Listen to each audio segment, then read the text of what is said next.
नवयुग की गंगोत्री से बही ज्ञान की धारा है। हम युग का निर्माण करेंगे, यह संकल्प हमारा है। हम बदलेंगे, युग बदलेगा, यही हमारा नारा है। सद्विचार घर घर पहुँचाएं, यह कर्तव्य हमारा है।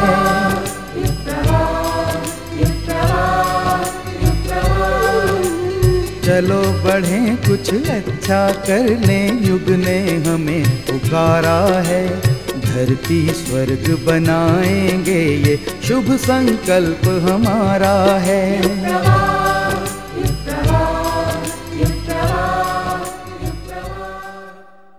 इस अंक के साथ ही युग प्रवाह की यात्रा का तीसरा पड़ाव पूरा हुआ। पिछले अंकों में हमने पूज्यवर के चिंतन के साथ शांतिकुंज तथा क्षेत्रों की रचनात्मक गतिविधियों को आप तक पहुंचाने का प्रयास किया। चौथे वर्ष में प्रवेश करते हुए जब हम विहंगावलोकन करते हैं तो एक प्रकार का संतोष अनुभव होता है।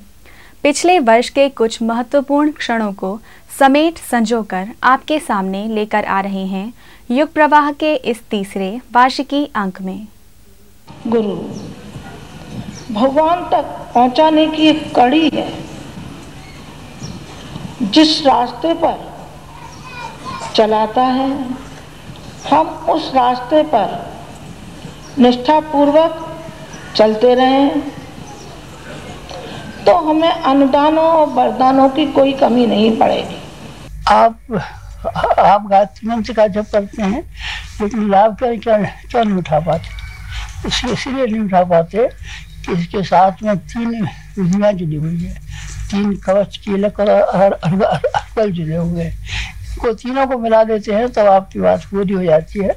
जब आप मिलाते नहीं है तो बात अधूरी हो जाती है। क्या 3 बातें? उपासना 1, साधना 2, आराधना 3। पहले उपासना साकार की जाती है। साकार को जब हम अच्छी तरह से अपने हृदय में उतार लेते हैं तो फिर निराकार की हो जाते हैं। आप में से प्रत्येक आदमी ऐसा होना चाहिए जिसको कि 20 पैसे रोज और 1 मुट्ठी अनाज निकालने में संकोच न हो। इतना तो दान आपको करना चाहिए। आज से आप हमारे राजकुमार हैं, आपसे आप 10 गांवों के जमींदार हैं। कोई गांव आपका ऐसा न हो जिसमें के आदर्श वाक्यों से दीवारें लिखी हुई न हो। हम समर्पित हैं तो हम मिशन के लिए समर्पित हैं, सारे विश्व के लिए समर्पित हैं, मानव जाति के लिए समर्पित हैं। हमारे जीवन में क्या क्या काम हुआ है, ये इसका ब्यौरा आपको मालूम है और मालूम होना चाहिए। सारा ब्यौरा मालूम है, सारा ब्यौरा नहीं मालूम है, आपको थोड़ा सा मालूम है, थोड़ा सा ही काफ़ी है, उससे आपको संतोष हो जाना चाहिए। गायत्री शक्तिशाली है। बाकी रह गया है, बाकी भी रह गया है, बाकी जो रह गया है उसको आप सुनेंगे तब तो आपको जानकारी तब मिलेगी जब दुनिया में हम नहीं होंगे। जब तक ये न्याय योग आएगा, जब तक हम काम करेंगे। आप तो बुढ़े हो गए तब के काम नहीं करेंगे कोई। तो आप मर जाएंगे तो हम काम नहीं करेंगे। मरने का मतलब यही होता है, काम नहीं करें। मर जाएंगे तो हम 5 शरीरों से काम करेंगे। जिंदा रहते हैं तो 1 शरीर से काम करते हैं। दोनों में कोई फर्क पड़ेगा नहीं, कोई फर्क नहीं पड़ेगा। दोनों में हमारी काम और जिम्मेदारियाँ बराबर जारी रहेंगी। एक ही मेरी आपसे कामना है अब इकट्ठे करने के बाद में कि आप थोड़ा समय निकालना शुरू करें। समय आप नहीं निकालेंगे तो आप ख्वाब देखते रहेंगे, शेख चिल्ली बने रहेंगे और आप दिमाग स्वप्न देखते रहेंगे। दिन भर सपने देखेंगे, नया युग बना और नया युग बनेगा और दुनिया में प्रलय होगी और परमाणु बम फटेंगे। जो ख्वाब देखते रहना, फिर आपकी कोई भूमिका नहीं हो सकती। सोने का समय नहीं है, पड़े रहने का समय नहीं है, वक्त को बर्बाद करने का समय नहीं है। ठीक ऐसा ही समय ये है। यह समय बर्बाद करने का नहीं है, ये समय गंवाने का नहीं है, यह समय अपने पेट भरने का नहीं है, यह समय बहानेबाजी करने का नहीं है, यह समय लोभ का नहीं है, यह समय मोह का नहीं है। यह समय उसका है कि हमको नए विश्व की नई संरचना के लिए अपने समय को और शक्ति को लगाए। आप कौन हैं जानते हैं? हमारा नाम साहब राम गोपाल है, मोहनलाल है, गुलाब चंद नहीं है। अपना राम गोपाल है ना गुलाब चंद है। आप वो है जो कि हमने बड़ी मेहनत से और बड़ी मुशक्क़त से आपको ढूंढ के इकट्ठा किया है। जिन लोगों के पास पुराने जन्मों के संस्कार जमा थे और जो इस योग्य थे, उनको हमने बड़ी मुश्किल से ढूंढा और बड़ी मुश्किल से जमा किया है। सारी जिंदगी में हमारी एक ही सफलता है कि हमने संस्कारवान व्यक्तियों को इकट्ठा कर लिया है। दूसरे लोगों ने संस्कारवान व्यक्ति इकट्ठे नहीं कर पाए। मैंने उनके जीवन को बहुत निकट से पढ़ा और मैंने देखा कि ये मनुष्य नहीं है, ये तो कोई देवलोक से अवतार है, ये तो भगवान का स्वरूप है जिसके अंदर न लोभ है, न लालच है, न लिप्सा है, न इसके अंदर कोई यश की कामना है। किसी ने फूल चढ़ा दिए तो बहुत अच्छा, किसी ने गाली दे दी तो बहुत अच्छा। ये मिशन उनके खून और पसीने का बना हुआ है। इस मिशन में उनके खून की एक एक बूंद, उनके पसीने की एक एक बूंद इस मिशन में समाई हुई है। परम पूज्य गुरुदेव ने मिशन को नवयुग की गंगोत्री कहा है। विचार क्रांति रूपी इस ज्ञान गंगा का प्रवाह धीरे धीरे विश्वव्यापी होता जा रहा है। वर्तमान समय में युग निर्माण की हलचलें विश्व भर में हो रही हैं। इन्हीं सक्रियता भरे समाचारों को प्रस्तुत कर रहे हैं हम अपने स्तंभ जागृति के अग्निकण में।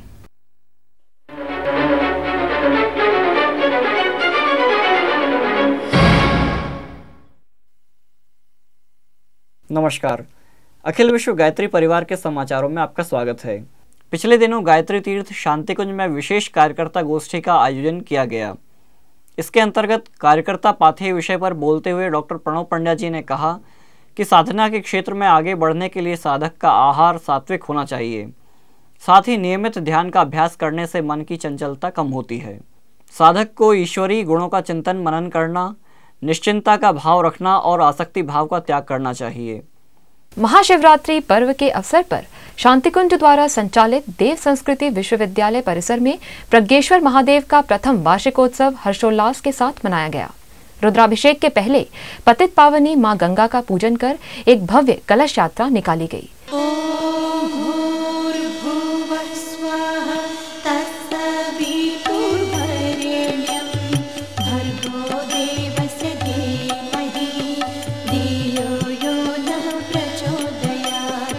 इस अवसर पर देव संस्कृति विश्वविद्यालय के छात्रों द्वारा मिशन के विचारों को जन जन तक पहुंचाने के उद्देश्य से एक साइकिल रैली निकाली गई।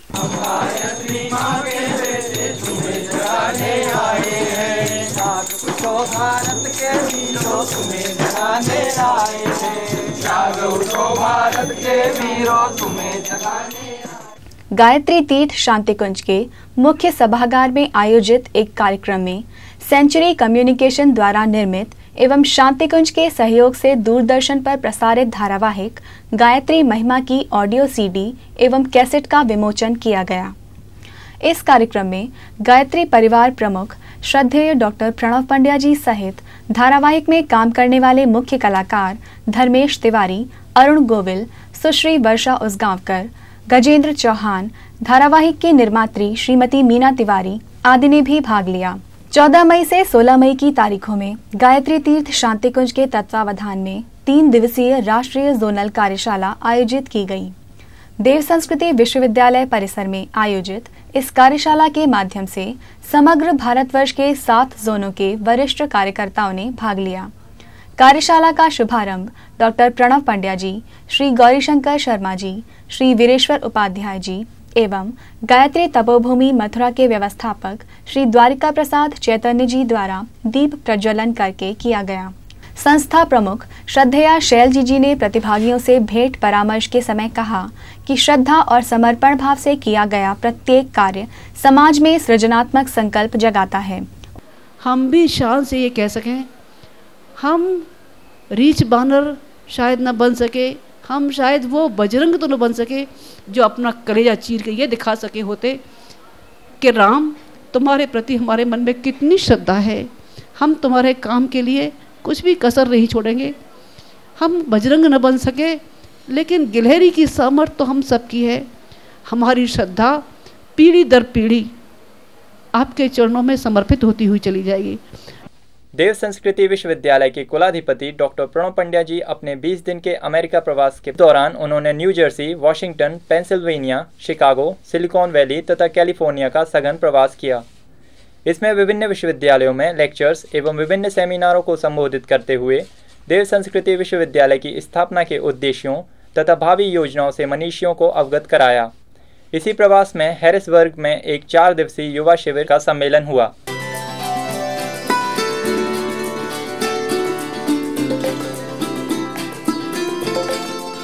न्यू जर्सी में 108 कुंडीय सृजन संकल्प विभूति महायज्ञ का भी आयोजन किया गया।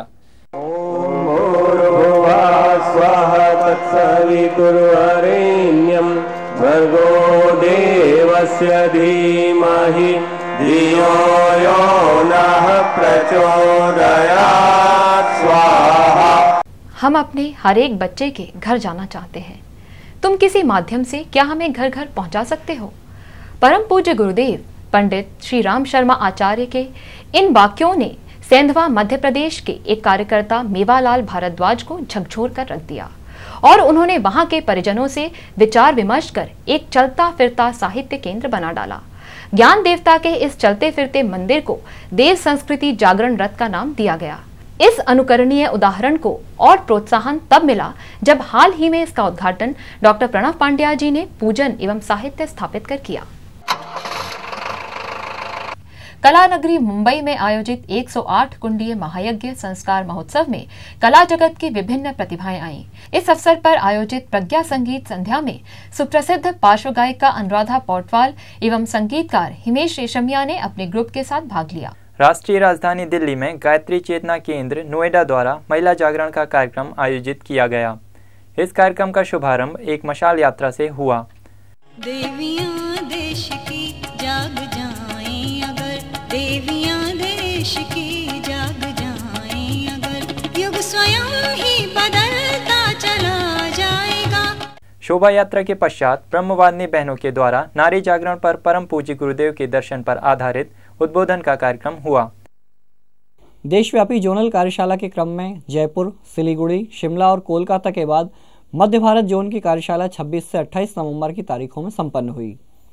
इसमें मध्य प्रदेश के सभी जिलों से लगभग 3000 कार्यकर्ताओं ने भागीदारी की।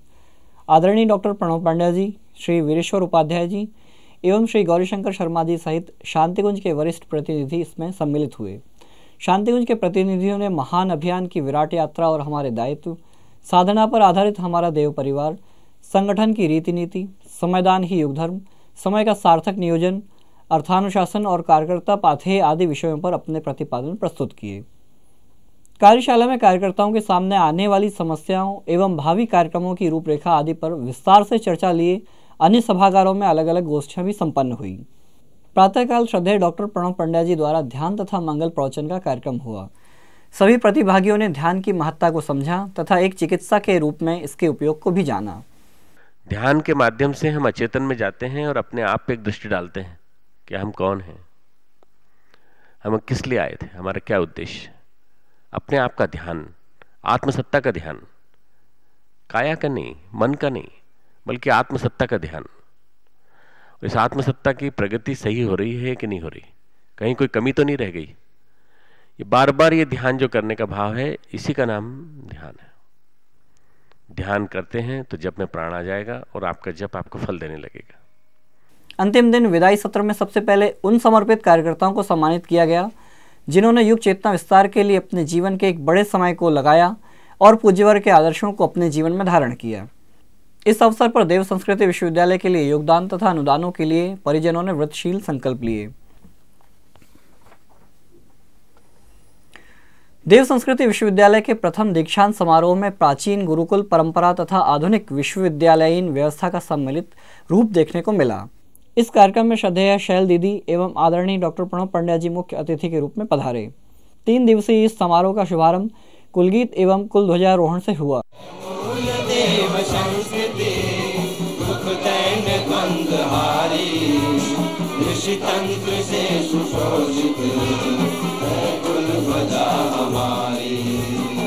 इसके पश्चात प्रदर्शनी का उद्घाटन आदरणीय डॉक्टर प्रणव पांड्या जी ने दीप प्रज्वलन के साथ किया। इस प्रदर्शनी में विश्वविद्यालय के विभिन्न संकायों ने अपनी अपनी कार्य पद्धतियों तथा योजनाओं को प्रदर्शित किया। 6 नवंबर को ही विश्वविद्यालय के कलातंत्र द्वारा एक अनूठी नाट्य प्रस्तुति मृत्युंजय का मंचन किया गया। लगभग 2 घंटे की अवधि वाले इस नाटक में महाभारत का एक प्रमुख पात्र महारथी कर्ण के जीवन पर आधारित विभिन्न वृत्तांतों को सजीव रूप से प्रस्तुत किया गया। 8 नवंबर को मुख्य कार्यक्रम में देश के महामहिम उपराष्ट्रपति श्री भैरव सिंह शेखावत और उत्तरांचल के राज्यपाल श्री सुदर्शन अग्रवाल जी की उपस्थिति में श्रद्धेय डॉक्टर प्रणव पंड्या जी ने छात्र छात्राओं को उपाधियां प्रदान की। इस कार्यक्रम को देश भर के प्रिंट एवं इलेक्ट्रॉनिक मीडिया ने भी व्यापक कवरेज दिया। वही ग्रहण करें जो हमारी देश की संस्कृति और भावना से मेल खाते हैं। दीक्षांत समारोह में प्रदेश के राज्यपाल श्री सुदर्शन अग्रवाल, विश्वविद्यालय के कुलपति प्रणव पांड्या सहित अनेक गणमान्य व्यक्ति उपस्थित थे। Subhash Thaledi, DD News, Dehradun. उपराष्ट्रपति भैरव सिंह शेखावत पीले वस्त्र पहनकर किसी धार्मिक गतिविधि में भाग लेने नहीं बल्कि देव संस्कृति विश्वविद्यालय के दीक्षांत समारोह का उद्घाटन करने जा रहे हैं। दीक्षांत समारोह पूरी तरह से भारतीय संस्कृति के रंग में रंगा नजर आया। इस विश्वविद्यालय का ये पहला दीक्षांत समारोह था। यहाँ छात्रों को आधुनिक शिक्षा के साथ साथ भारत की प्राचीन चिकित्सा पद्धति की शिक्षा भी दी जाती है। ये अपने तरह का अनोखा विश्वविद्यालय है। आने वाले दिनों में विश्वविद्यालय की योजना महिलाओं की समस्याओं के निदान और ग्रामीण विकास के लिए रिसर्च सेंटर खोलने की है। ब्यूरो रिपोर्ट, जागरण इस हफ्ते, दिल्ली। देव संस्कृति विश्वविद्यालय के कुलाधिपति डॉक्टर प्रणव पंड्या जी का ऑस्ट्रेलियाई प्रवास मिशन के विश्वव्यापी प्रचार प्रसार के दृष्टिकोण से अत्यंत महत्वपूर्ण सिद्ध हुआ।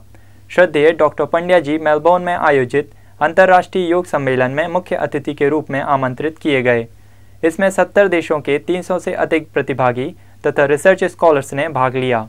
आदरणीय डॉक्टर साहब ने yoga science and complementary system of medicine विषय पर अध्यक्षीय भाषण दिया। Yoga is a complete discipline, spiritual discipline, and it is for the spiritual, mental, physical fitness, and not only that, it is basically for the well-being of all. Sarve bhavantu sukhina, sarve santu niramaya. Let all people become healthy, not only me. Let all people become healthy. Let all people get disease free. Sarve santu niramaya, sarve bhadrani pashyantu.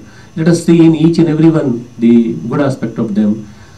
Ma kasyit bhagavad. If we just want to get rid of miseries and tortures, terrorism and all those things which are happening in the world today, let the world be full of peace and non-violence. This is what is the message which comes out of this conference. I wish this conference grand success. Thank you very much. इस सम्मेलन में ध्यान को 21वीं सदी की चिकित्सा पद्धति के रूप में स्वीकार किया गया। 10 दिन के सिडनी प्रवास में डॉक्टर प्रणव पंड्या जी ने अनेक विषयों पर उद्बोधन दिए, जिसमें स्ट्रेस मैनेजमेंट, गायत्री और यज्ञ का दर्शन, युग गीता, benefit of medicine and yoga आदि प्रमुख रहे। Stress is too much in the society today. In insecurity, lot of activities happening in the educational world. The son is passing through insecurity. You are passing through financial insecurity, and then the whole world is passing through insecurity. In lectures में ऑस्ट्रेलियाई मूल के लोगों ने भी बड़ी भारी संख्या में भाग लिया। गायत्री परिवार के समाचारों में आपका स्वागत है। मध्य प्रदेश का चतुर्थ प्रांतीय युवा सम्मेलन प्रदेश की आर्थिक राजधानी इंदौर में 11 से 13 दिसंबर के बीच हिंकारगिरी तीर्थ में संपन्न हुआ। इस सम्मेलन में अखिल विश्व गायत्री परिवार प्रमुख डॉक्टर प्रणव पांड्या जी सहित शांतिकुंज के वरिष्ठ प्रतिनिधियों के सीधे मार्गदर्शन में एक ऐसी युवा शक्ति के उद्भव का आह्वान किया गया जो युग निर्माण आंदोलन को सफलता के शिखर पर पहुंचा सके।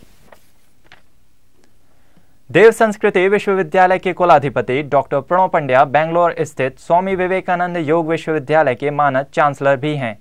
इसी विश्वविद्यालय के दूसरे दीक्षांत समारोह के अवसर पर वे बेंगलोर में मुख्य अतिथि के रूप में आमंत्रित किए गए, जहां पहुंचने पर संस्थान प्रमुख डॉक्टर HR नागेंद्र जी ने उनका अभिनंदन किया। दीक्षांत समारोह में डॉक्टर प्रणव पंड्या जी ने सभी छात्र छात्राओं को उपाधियां प्रदान की।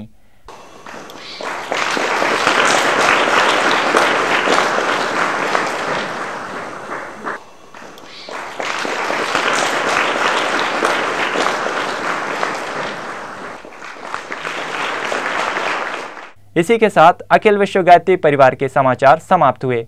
नमस्कार।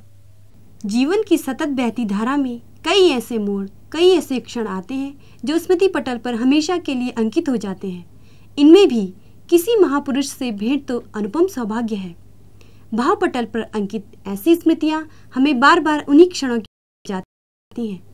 पूज्यवर से जुड़ी हुई कुछ ऐसी ही विलक्षण स्मृतियाँ लेकर आए हैं अपने स्तंभ सुरभित स्मृतियों में। गुरुदेव जो हैं इस अंधकार के बीच में एक दीवा जलाने के लिए आए थे। लोग समझते हैं कि जो बड़ी विभूतियाँ हैं कुछ विशेष होती होंगी, लेकिन हमेशा इतिहास के प्रारंभ से इस बात की साक्षी है कि समाज को बदलने वाले सामान्य व्यक्ति बनकर आए प्रारंभ से, और गुरुदेव ने वही काम किया है। वो सामान्य व्यक्ति रहकर, एक ग्रस्त रहकर। हमारे गांव में कुष्ठ के बड़े रोगी थे, तो 27-28 कुष्ठ के रोगी गुरुदेव के चरणों में आ गिरे। तो गुरुदेव को ये बताया गया कि ये सोच कर आए हैं कि आप बहुत बड़े महात्मा हैं और बहुत बड़े महात्मा होने के नाते आप इनके कष्टों से मुक्ति दे सकते हैं। तो गुरुदेव ने उन लोगों को उठाया और उठा करके कहा कि मैं आप लोगों की कोई मदद नहीं कर सकता। आपके जो कष्ट पूर्व जन्म के पापों के नाते हैं वो तो हैं, लेकिन मैं इतना विश्वास दिलाता हूँ कि आपके परिवार में किसी के भी कुछ रोग नहीं होगा। आपको तो ये कष्ट भोगना ही पड़ेगा। वो बड़े गुरुदेव को नतमस्तक होकर चले गए। आज मैं इतने वर्ष बीत जाने के बाद आपसे निवेदन कर रहा हूँ कि उन सारे रोगियों की मृत्यु हो चुकी है, लेकिन उनके परिवार में एक भी कुष्ठ का रोगी नहीं है और खूड़ ग्राम में एक भी कुष्ठ का रोगी नहीं है। गुरुदेव ने जो कुछ कहा वो पूरा का पूरा सत्य निकला। मैं ये समझती हूँ कि परम पूज्य गुरुदेव जो हैं वो जब सहायता करते हैं, जो उनकी शरण में चला जाता है, तो वे उसको निराश नहीं करते, बल्कि हम उनको समझें या ना समझें, लेकिन वो निरंतर हमारी सहायता करते रहते हैं। ये मेरे जीवन की अपनी अनुभूतियाँ हैं। देखिए, मैं तो ये महसूस करता हूँ कि पूज्य गुरुदेव जो है उस परब्रह्म के अंशी थे, उन्हीं का अंश थे, इसीलिए उन्होंने इतने विशद रूप से इतना बड़ा कार्य कर लिया है। बिना उसका अंश हुए इतना बड़ा विशद कार्य कोई कर नहीं सकता। मिशन के इतने लोग, 10 करोड़ लोग उससे प्रभावित हैं, पूरे विश्व में फैले हुए हैं। गुरु जी सूक्ष्म शरीर से मेरी रक्षा करते थे और मुझे ऐसा लगा कि जैसे पूरे जीवन को बचाने का काम केवल गुरु जी का है, और वो सूक्ष्म शरीर, चूँकि मुझे स्वप्न में कुछ भी दिखाई नहीं पड़ता था गुरु जी के अलावा, उनके अलावा मेरा कोई सहायक भी नहीं था और मेरी प्राण रक्षा हुई।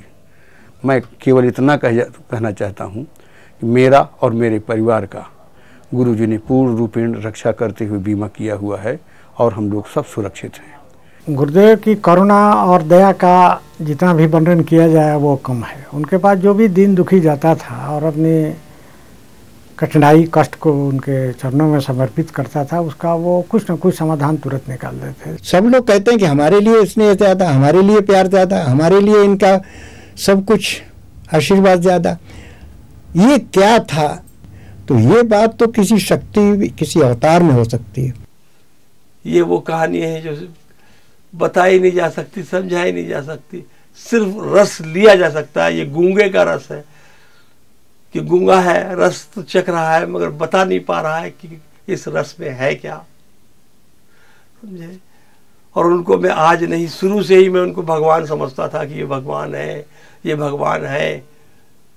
उनका चलना, उठना, बैठना, खड़े रहना, बात करना, सुनना, ये सब प्रमाणित करता था कि ये महापुरुष है, ये महापुरुष है, ये महापुरुष है। समझ ले, पहचान ले, आँख खोल।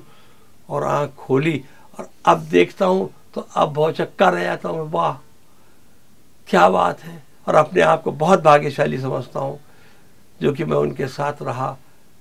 हमारे परम पूज्य वेद मूर्ति तपोनिष्ठ पंडित श्री राम शर्मा आचार्य, हमारे गुरुदेव, सूक्ष्म शक्तियों पर भी कितनी नियंत्रण वो रखते थे।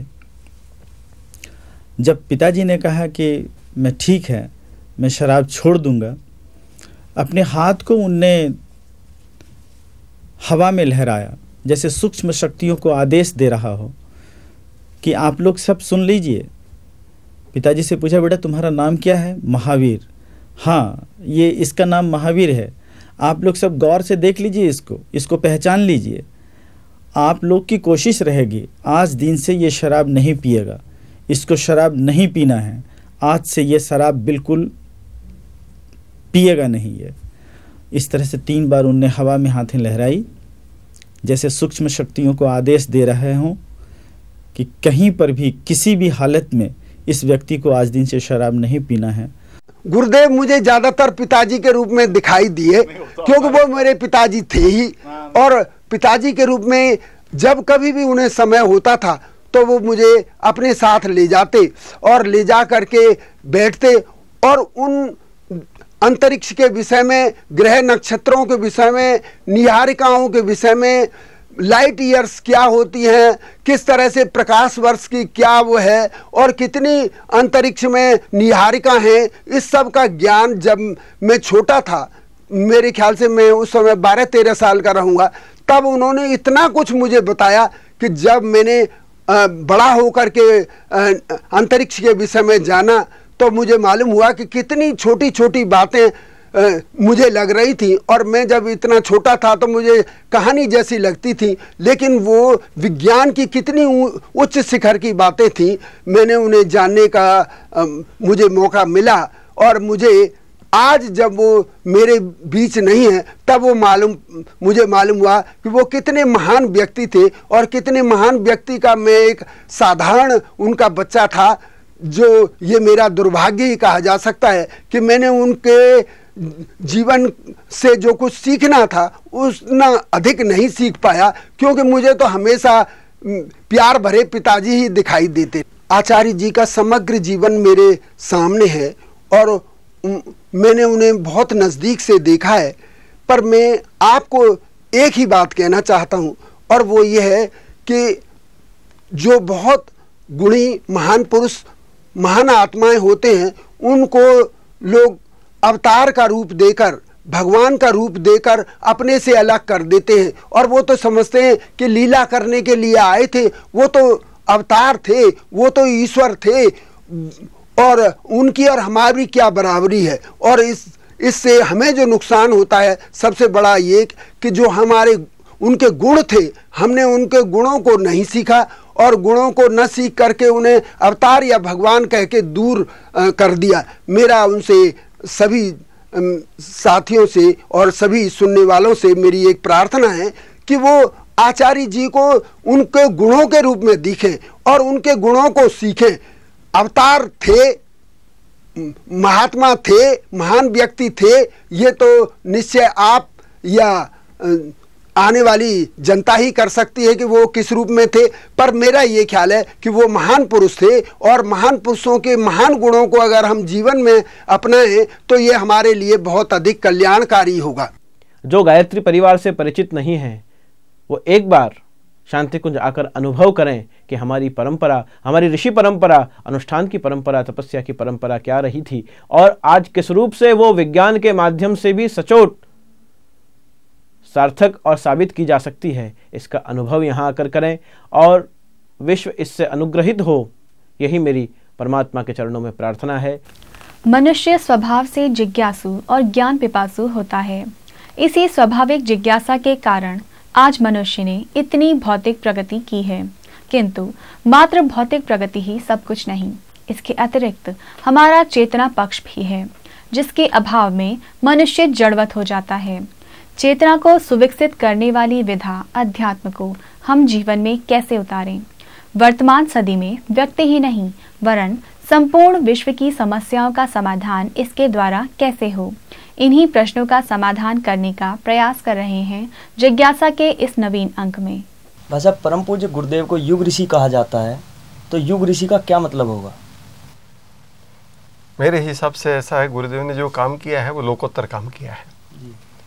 इन्होंने जो अपना चिंतन किया, सूक्ष्मीकरण में गए, कई साधनाएं करी, और विश्व के सूक्ष्मीकरण में जाकर उन्होंने पूरे विश्व के लोगों के लिए जीवन सिद्धांतों का प्रतिपादन किया। ये ब्रह्मर्षि का काम था।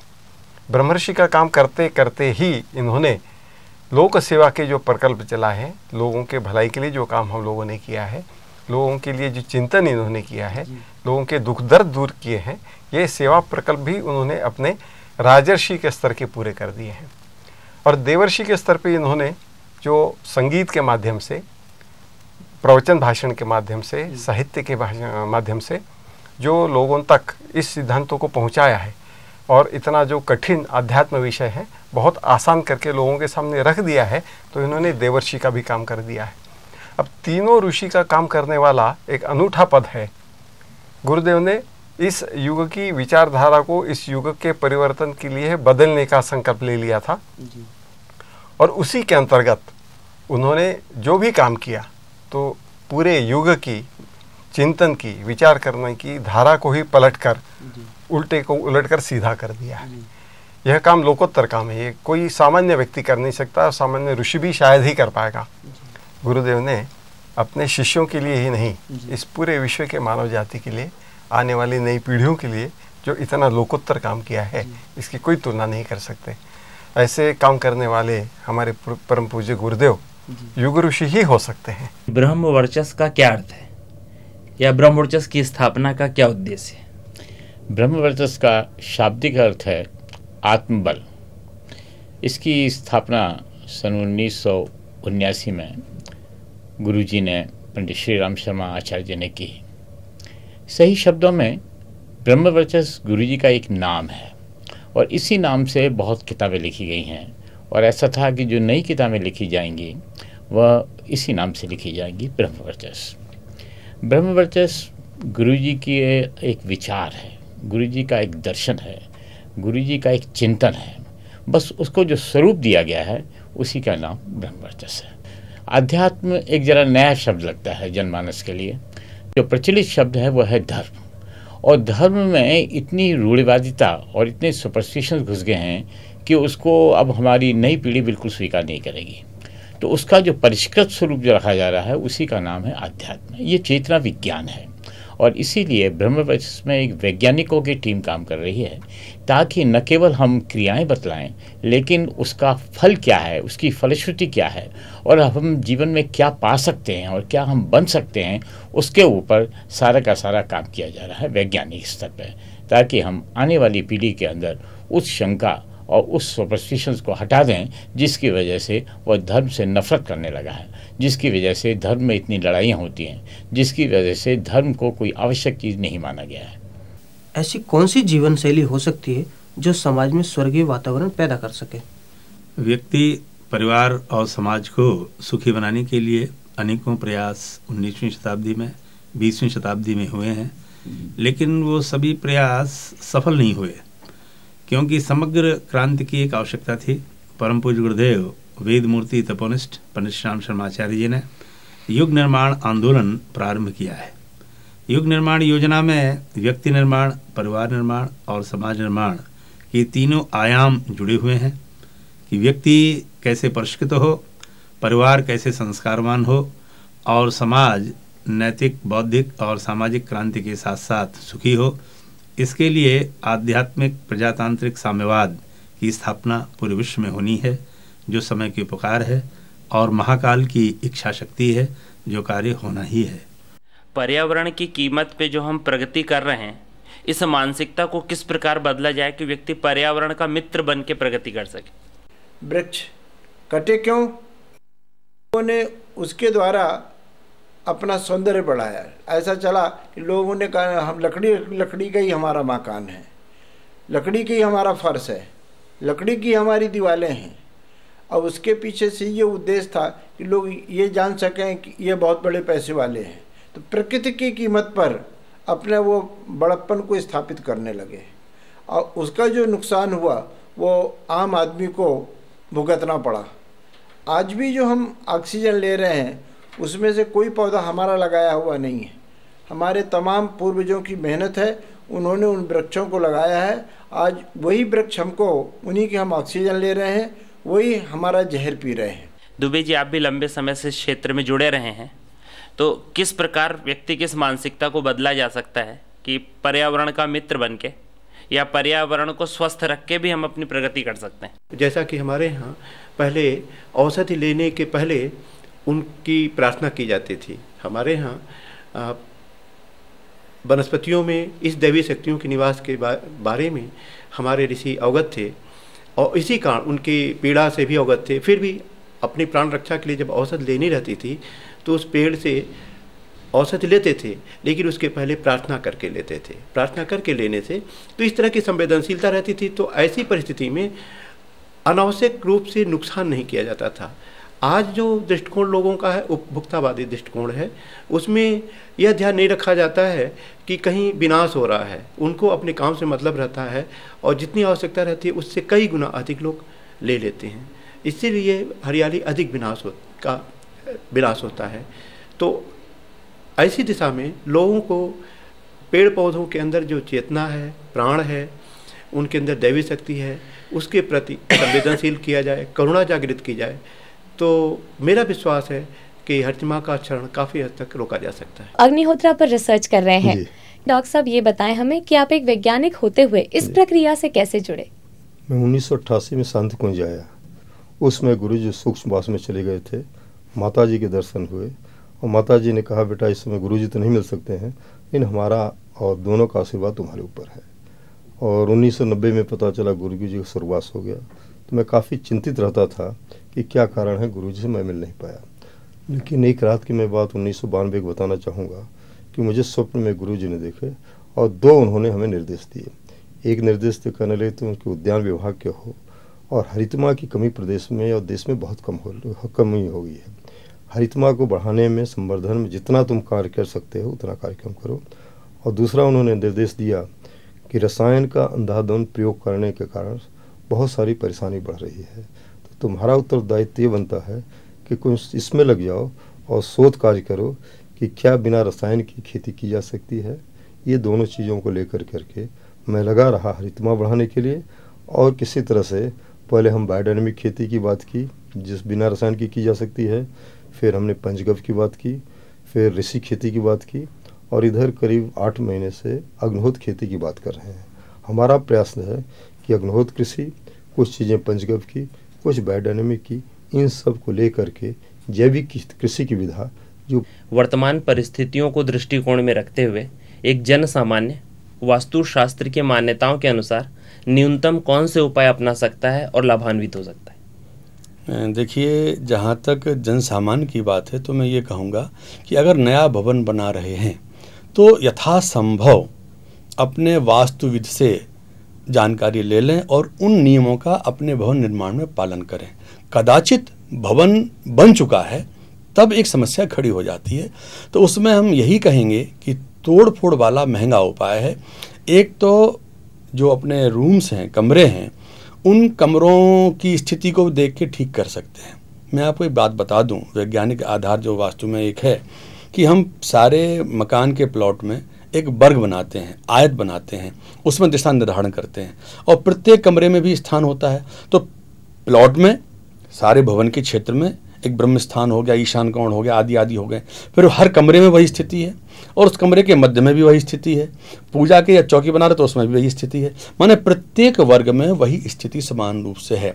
तो मैं एक साधारण विचार दे सकता हूँ कि जैसे आप प्लॉट में जो नियम बना रहे हैं, अगर किसी कारण से आपके सारे भवन में वह नियम नहीं लागू हो पा रहा, मान लीजिए माने रसोई को लेकर बात चलती है, तो रसोई आपकी ऐसी दिशा में आ गई जो आपको ठीक लाभ नहीं दे रही है और तोड़ने की स्थिति में आ रहे हैं, तब हम ये कहेंगे कि जो आपका चूल्हा रखने का स्थान है वो अगर कहीं इधर उधर है तो उसको उसी रसोई घर में आप आग्नेय कोण में रख लीजिए, दक्षिण दिशा में रख लीजिए।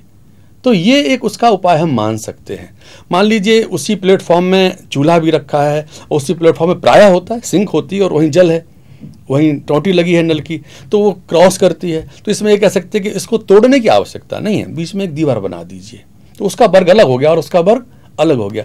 तो अगर हम वर्ग के विचार को दिमाग में रखें, और आज के वास्तुविदों से मैं सलाह देना चाहूँगा कि वास्तव में इस तरह के नियम का पालन करें। और फेंग शुई भी एक ऐसी विद्या है, वो वास्तु से अलग नहीं है, वो भारत की ही देन ऐसा हम कह सकते हैं। आज भले ही उसको हम नहीं मान पा रहे हैं, पर अगला समय आएगा जब हम उसको शायद मान सकें।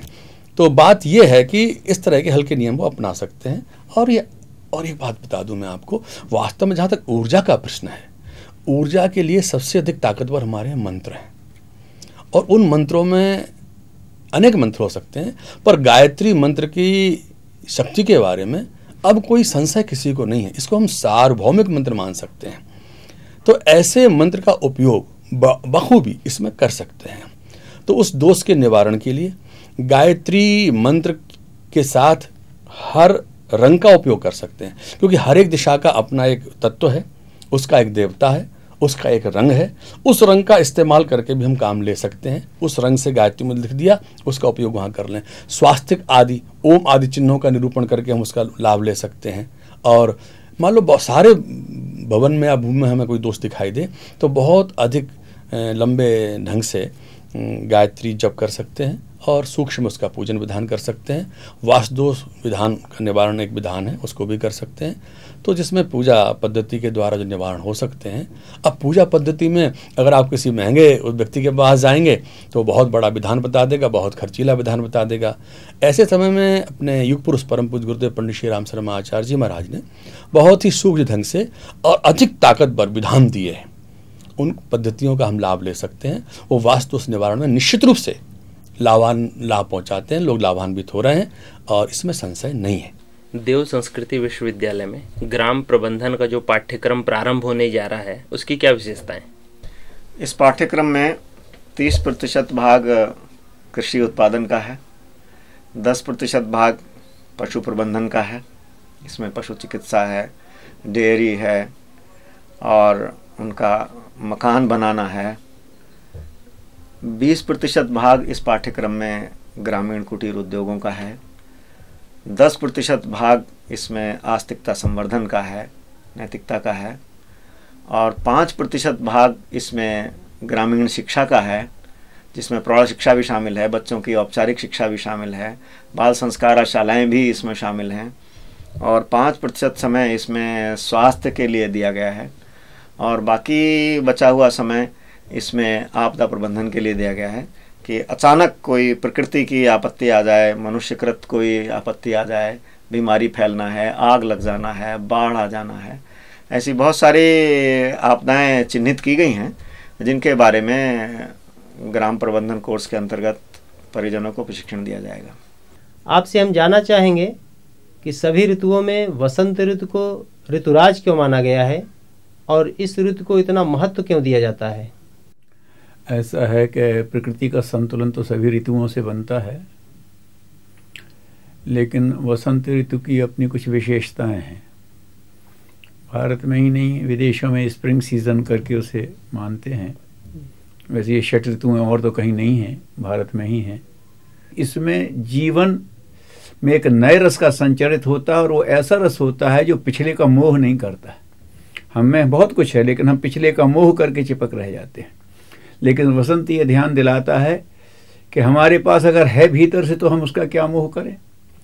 पेड़ को अपने पत्ते गिरते हुए नहीं दिखाई देते, उससे अपनी नई कोंपलें उभरती हुई दिखाई देती हैं।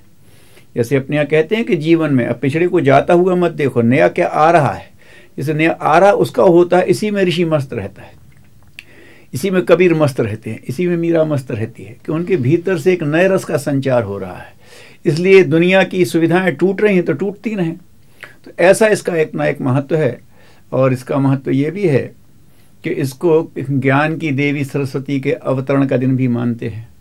हमारे ज्ञान को महत्व दिया गया है, तो उस दृष्टि से भी इसका महत्व है। तो ऐसी बहुत सी धारणाएं हैं जिसमें एक नया जीवन, नई उमंग, नया उल्लास, नया सौंदर्य और ज्ञान की नई तरंग, भावनाओं का नया उभार, ये सब वसंत के साथ जुड़ते हैं, इसलिए इसको महत्व देते हैं।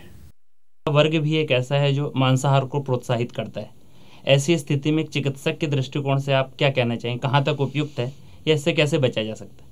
ये चिकित्सा के अनुसार तो इस बात को नहीं बताया गया है, ये स्वयं उनका मंतव्य हो सकता है और न जानकारी और अज्ञानता के कारण ऐसा किया जाता है। इसीलिए आजकल जितने डाइटिशियंस हैं या एडवांस जहाँ पर साइंस बढ़ गई है, जो लोग उसको जानते हैं, वो अंडे तक को नहीं जल्दी बताया जा रहा है, क्योंकि अंडे को एक सर्टेन टेम्परेचर पर जिस पर ये लोग रखते हैं बाहर, उसमें वायरसेस ग्रो कर जाते हैं और वो जाकर के एलर्जिक रिएक्शन से लेकर के कोलेस्टीमिया, कोलेस्ट्रॉल लेवल को बढ़ा देता है और इसके रिएक्शंस बहुत होते हैं। ब्रोंकियल एज्मा बहुत कॉमन हो गया है आज इसी एक की प्रोटीन से। इसलिए एडवांस कंट्रीज से लेकर भारत में भी उसको मना किया जा रहा है और हमारे ऋषियों ने इसी को पाप कह दिया है। ये अंडा और मांस को पाप उन्होंने इसलिए कहा, पाप मतलब उल्टा काम करना। अगर उल्टा कार्य कोई करेगा, शाकाहारी होकर इसको लेगा, तो जरूर उसका नुकसान शरीर पर होगा। युग निर्माण मिशन के प्रतिनिधि के रूप में आप युवा वर्ग को क्या संदेश देना चाहेंगे? हम अपने युवा दोस्तों को ये कहना चाहेंगे कि दोस्तों, ईमानदारी से 1 रुपया कमाने की तुलना में बेईमानी से 1 रुपया कमाना 10 गुना अधिक तकलीफदेह है। तो उस माया के प्रलोभन में, इधर विज्ञापनों के प्रलोभनों में और उन आकर्षणों में, मिथ्या आकर्षणों में बिल्कुल न फंसते हुए अपने श्रेय मार्ग का अवलंबन करें, अपने जीवन के मूल्यों को पहचानें, ईश्वर के मार्ग में चलें, सबके हित में अपना हित है इस बात को समझें, इस बात का गौरव रखें कि हम लोग इस महान देश के वासी हैं। सेवा जरूर करें, शक्ति का संचय करें, श्रद्धा रखें, ये महान देश फिर से जगत गुरु बने और इसमें आप लोगों की भूमिका बहुत बड़ी भूमिका हो सकती है। भविष्य आपका है और बहुत उज्जवल है। मैं तो आप सबके लिए यही शुभकामना करता हूँ। जिस शक्ति के तप द्वारा ब्रह्मा जी ने विश्व का निर्माण किया, उस आद्यशक्ति माँ गायत्री के स्वरूप का अवलोकन करें। समस्त सृष्टि में व्याप्त कल्याणकारिणी शक्ति ही शांभवी माता हैं। परिवर्तन के चक्र को कल्याण की दिशा में गतिशील रखने वाली शिव शक्ति हैं ये। वेद अर्थात ज्ञान, गायत्री ही वेद माता अर्थात ज्ञान की जननी हैं। गायत्री का तप करके ही ब्रह्मा जी ने सृष्टि और इसके 4 चरणों से 4 वेदों की रचना की है। देव माता, गायत्री माता के ज्ञानामृत रूपी पेयपान करने वाले में देवत्व जाग जाता है, इसलिए गायत्री ही देव माता भी हैं। देव माता द्वारा देव वृत्तियों के सदा उत्साह युक्त बना रहता है। विश्व के सभी प्राणियों के बीच सद्भाव पैदा करने वाली शक्ति है विश्व माता। ये संकीर्ण स्वार्थपरता के बंधनों से मुक्त कर वसुधैव कुटुंबकम अर्थात विश्व बंधुत्व की भावना को फलित करती हैं।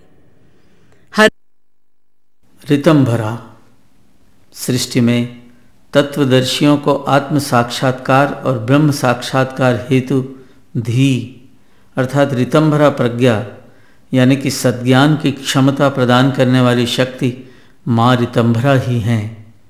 ऋतंभरा प्रज्ञा के जागते ही माया के तमाम बंधन कट जाते हैं। इसी के सहारे दिव्य दर्शन की क्षमता प्राप्त होती है। ऋतंभरा की कृपा से मनुष्य महामानव, ऋषि, देव मानव जैसा महान बन जाता है। गायत्री की विभिन्न धाराओं में से एक धारा है मंदाकिनी। कहा जाता है कि मंदाकिनी को माँ अनुसुईया ने चित्रकूट के निकट तप करके धरती पर उतारा। मंदाकिनी पापों का प्रायश्चित कराती है। अजपा गायत्री का साधनात्मक स्वरूप है। ये एक स्वसंचालित प्राणायाम है जिसमें आत्मा परमात्मा के आदान प्रदान की प्रक्रिया चलती है। श्वास जब शरीर में प्रवेश करती है तो सो की सूक्ष्म ध्वनि होती है। जब श्वास बाहर निकलती है तो हम की शब्दानुभूति होती है। इस ध्वनि का आत्मा के साथ सीधा संबंध जुड़ जाने से साधक को आत्मज्ञान एवं ब्रह्म ज्ञान की प्राप्ति होती है। गायत्री की एक शक्तिधारा रिद्धि भी है। रिद्धि वस्तुतः आत्मबल बढ़ाने वाली है, साधक के व्यक्तित्व को उत्कृष्ट बनाती हैं, जिससे उसे आत्मसंतोष, लोक श्रद्धा एवं दैवी अनुकंपा जैसे लाभ मिलते हैं। सिद्धि गायत्री की वह शक्तिधारा है जिससे साधक को सांसारिक सफलताएं प्राप्त होती हैं। सिद्धि से प्रतिभा, स्फूर्ति, साहसिकता, समृद्धि, विद्या, समर्थता, सहयोग और वैभव समृद्धि जैसे गुण प्राप्त होते हैं। सावित्री गायत्री मंत्र के स्य अक्षर का प्रतिनिधित्व करती हैं।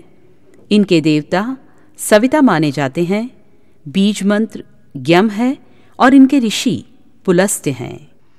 प्रज्ञा की अधिष्ठात्री गायत्री हैं और बुद्धि की अधिष्ठात्री सरस्वती। सरस्वती को साहित्य, संगीत और कला की देवी माना जाता है।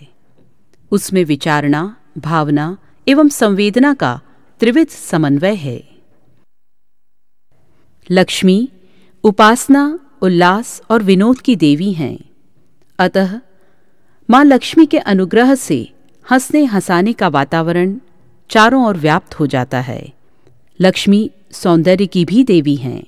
अतः स्वच्छता, प्रसन्नता, सुव्यवस्था और श्रम निष्ठा का वातावरण उन्हीं का अनुदान है।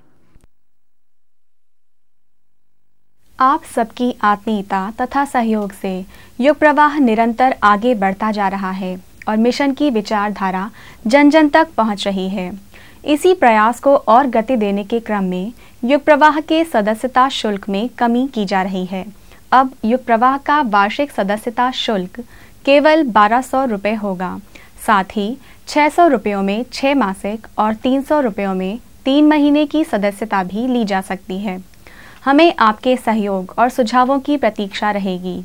हमारा पता है युग प्रवाह वीडियो पत्रिका, EMD, Shantikunj, Haridwar, Uttaranchal 249411। Email emd@awgp.org।